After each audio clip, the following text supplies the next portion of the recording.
What's up everybody, it's Sean here and I'm back today finally to give you guys my review of the Nike Air Foamposite 1 Quick Strike in the Galaxy colorway.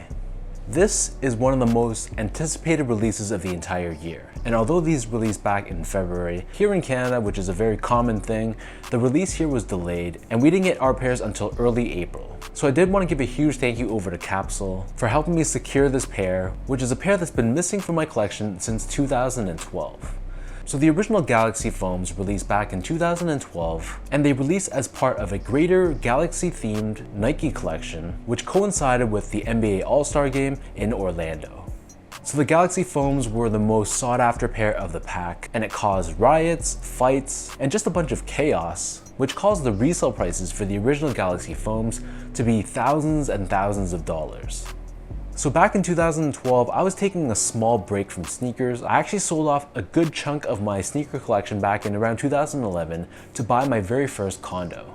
So I actually skipped out on that Galaxy pack, but fast forward over a decade later, Nike has brought these back for a whole new generation of sneakerheads to enjoy.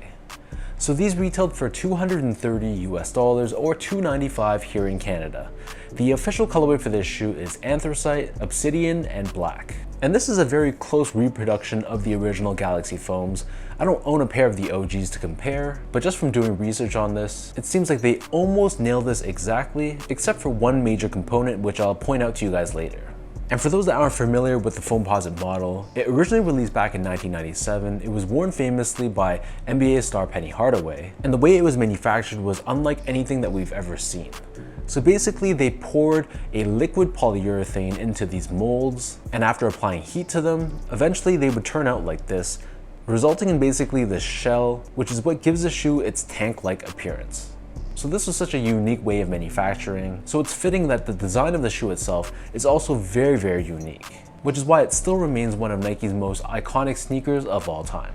First things first, here's a quick look at the box. So this comes in a black-based cardboard box, but you can see the Nike branding on the top and the sides. It has this Galaxy print on it, which is obviously inspired by the design of the shoe itself. And inside the shoebox, there's also Galaxy-themed paper, which is a nice added touch. So diving into the details of the shoe itself, of course, the upper of the shoe is crafted out of Nike Foamposite technology. So this, like I mentioned, is basically a solidified liquid polyurethane. So all across the upper, we have this space or Galaxy themed print to it. So it mimics the look of space, where you can see different stars, nebulas, in different shades of purple and blue.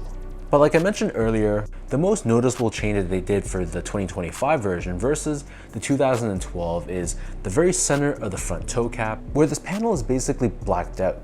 So in the OGs, it wasn't as distinct of a change. So I don't know exactly why Nike decided to do this. Maybe it's to create some distinction between this year's version and the OGs, which would keep that sort of rarity for the originals, while still giving the rest of us something that's 99% accurate. Either way, I found this a little bit strange, not enough that I don't want to cop this pair, but it does throw off the look of the shoe, especially when I'm wearing this and looking down. Anyways, moving on, you'll see how the edges of the shoe where the eyelets are, this is covered in a synthetic black colored nubuck, and we have a small mini swoosh embroidered on the lateral side only. Hanging off the shoe, it also comes with the original style hang tag, which says remove before flight and has this Nike flight logo on it. And then moving downwards, you can see we have more of that Galaxy print on the Foamposite material. And then on the upper of the back half of the shoe, this is covered in this black colored quilted-like textile, and we have the Penny Hardaway 1 cent logo embroidered in the center. Above this, we have this woven pull tab as well, which allows you to get your foot into and out of the shoe a little bit easier. As far as the laces go, so this pair comes with only one lace option, and they're an oval-shaped lace in black. Underneath this, the tongue is crafted out of the black colored open style mesh. Running down the center of the tongue, however, we have this synthetic nubuck layer with gray colored stitching running down the center. Towards the top, again, we have another Penny Hardaway 1 cent logo, and just like the heel, there's another woven pull tab here as well. So the Foamposite is constructed in this one-piece booty-like fit, so you'll see how the tongue is connected to the back of the shoe, creating a booty-like or sock-like fit. And then the interior of the shoe is also covered in a black colored mesh, but this is more of a tightly wound mesh compared to the open style mesh seen on the tongue. For the insoles, these come with a pretty thin foam lined insole, and you can see we have Nike Flight branding found on the heel. So encased within this Foamposite exterior, there is a Phylon foam midsole, And encased within that Phylon foam, there's a full-length Nike Air Zoom unit as well. And you can see how the carbon fiber shank plate, which we'll talk about later in this video, that wraps up and onto the side of the shoe. So the outsole of the shoe is constructed out of a glow-in-the-dark rubber, but as you can see, once I expose it to direct light, it glows a very vivid green tone. So in addition to the glow-in-the-dark rubber, we also have a black rubber overlay, which is done in this herringbone style traction pattern. This runs from heel to toe as well, and on the heel there's a Penny Hardaway 1 cent logo again. Sandwiched between the outsole and the upper, we have a carbon fiber shank plate as well, so this helps with torsional rigidity, mid-foot support, and to help prevent your foot from twisting when you're walking or running. So that breaks down the look and the construction of this pair. And for those wondering about how these fit, to me these fit like most Air Foamposite ones that have recently released, so I personally go true to size in these. So I'm a true size 10, slightly on the wider side. I got these in a size 10 and they fit me nicely in a slightly snug way. Keep in mind the Foamposite, the more you wear them, the more they will break in and form to the shape of your foot. That's not going to be an instant process. You really have to wear in the shoe, really heat it up from the inside. And over time, at least in my experience, they do feel more comfortable. But if we're talking strictly about the fit straight out of the box, I feel like for narrow, normal, or even slightly wide footers, go true to size in these, or whatever your normal Nike size is, go with that size. If you do have like a really wide foot though, you might want to consider going up half a size. But as always, if possible, try on any other recently released Air Foamposite one. That's the best way to ensure that you get the right size for you. Moving on to the comfort, so straight out of the box, like I mentioned, it's really not going to be that comfortable because they take time to really break in and form to the shape of your foot.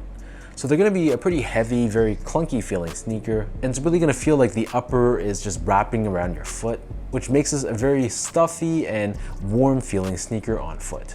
But this is one of those shoes where they reward you the more you wear them.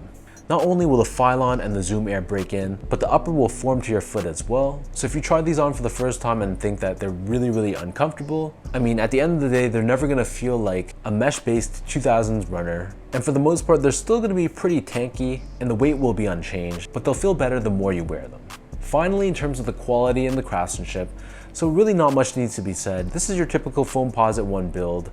So we have this unique material, this outer shell, and then the rest of the shoe is just synthetics and meshes, textiles, things like that. There's really nothing special or elevated about this pair.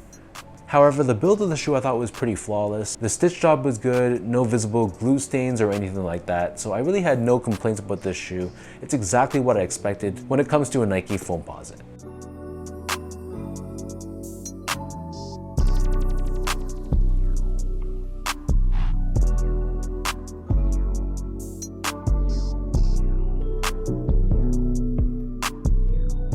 So with all of that out of the way now, let's toss these on feet, I'll lace them up, and I'll show you guys how these look.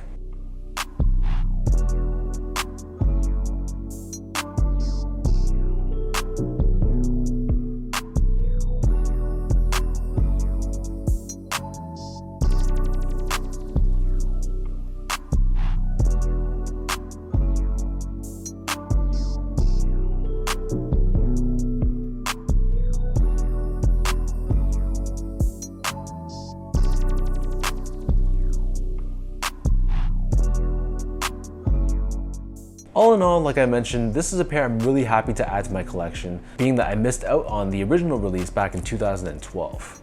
It's one of those pairs that really are influential when it comes to Nike's history, and bringing back these iconic pairs seems to be something that Nike's really leaning into this year, with not only pairs like this, but of course the upcoming undefeated Air Jordan 4s. That's going to be a really hot release, and I'm already expecting to get an L on that pair.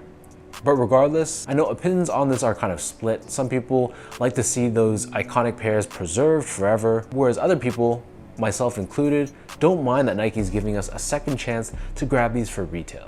Does it diminish the legacy of the pair? Maybe in some respects, but I think for the most part, if you love a shoe, you love a shoe regardless of whether it's extremely limited or whether the resale prices are going for thousands of dollars. I think the people that are buying the Galaxy Foams and keeping it this time around are doing it for genuine reasons, and I'm never gonna hate on that. So leave your thoughts down below, let me know, what do you guys think about these Galaxy Foams? Did anyone else pick up these 2025 retros? Is there anyone out there that owns a pair of the OGs? Leave your thoughts down below if you notice any differences between the two, other than this obvious panel on the front toe cap. So if you guys enjoyed this video, be sure to like, comment, and subscribe to my channel if you haven't yet.